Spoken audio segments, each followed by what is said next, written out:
सबसे प्रथम मैं क्षमा मांगूंगा क्योंकि मैं आंग्ल भाषा भी बोलूँगा. I'm more comfortable with that language. It's unfortunate, but I've been out of India since 1965, and my background is basically belong to RSS. It's very interesting fact. The democratic countries, major democratic countries in the world have faced dark days. America, they got independence in 1776, and 1980s May, they had civil war. In England, there were crises between Prime Minister and the King of England. Finally, the Prime Minister prevailed. In France, there was revolution, and then King was thrown out. When the emergency was declared in India, when I heard it, I called some of my friends. I'll briefly describe what we did outside India. I called some of my friends, and we formed Indians for Democracy, IFD, and started campaigning against the emergency. Then, at that time, I had an Indian passport. My passport was cancelled, and arrest warrants were issued against me. I had to come to India to make the plans how we proceed. So I had a meeting with Madhavji. He was General Secretary of RSS.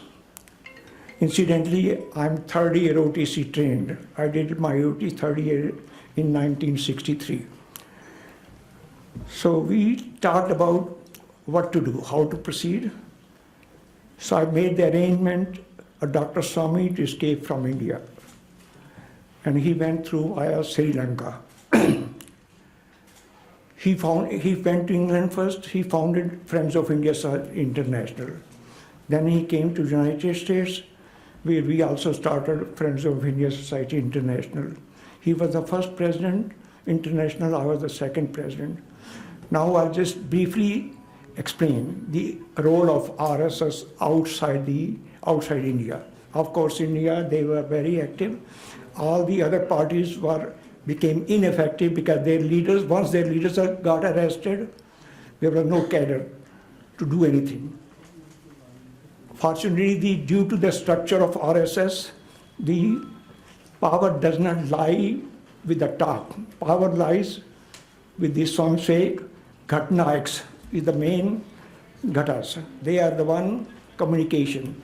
So RSS kept on communication link and propagating against the emergency. They could not arrest all the people. They did not even know Chamalaji was so famous, but nobody had known how he looked like.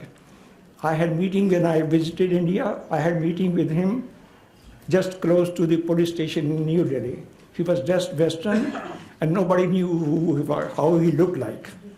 So that was the strength. Outside, we started campaigning, then we started chapters, of course, in England, United States, France, Holland, Japan, Germany. And our focus was to hammer Mrs. Gandhi to lift the emergency. And strangely, RS is known to be like authoritarian government organization. But the RS is the one which saved the democracy in India. So we started campaigning against the emergency, educating the legislature and the others. And a very interesting thing happened at that time. Due to the propaganda of government of India, some people were influenced that Mr. Gandhi was right. I happened to meet Teddy Kennedy. He had issued the statement that there's no problem in India. It's the terrorist organization like RSS, which is opposing the emergency. Nobody else is doing that. So I went to see him.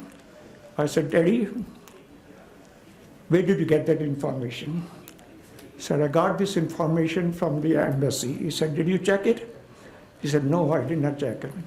I said, look, Daddy, he knew me. I said, look, I belong to RSS. He said, if you belong to RSS, then it must be a terrorist organization. And then finally, after that, he did not issue any statement against RSS.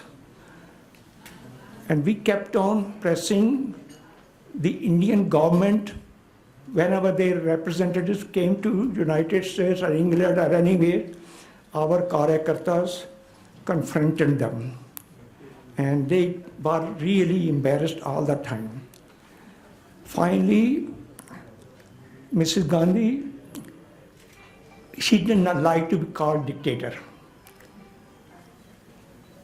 And we were forcing and we were just emphasizing the fact there is no constitution in India. And nothing is left there.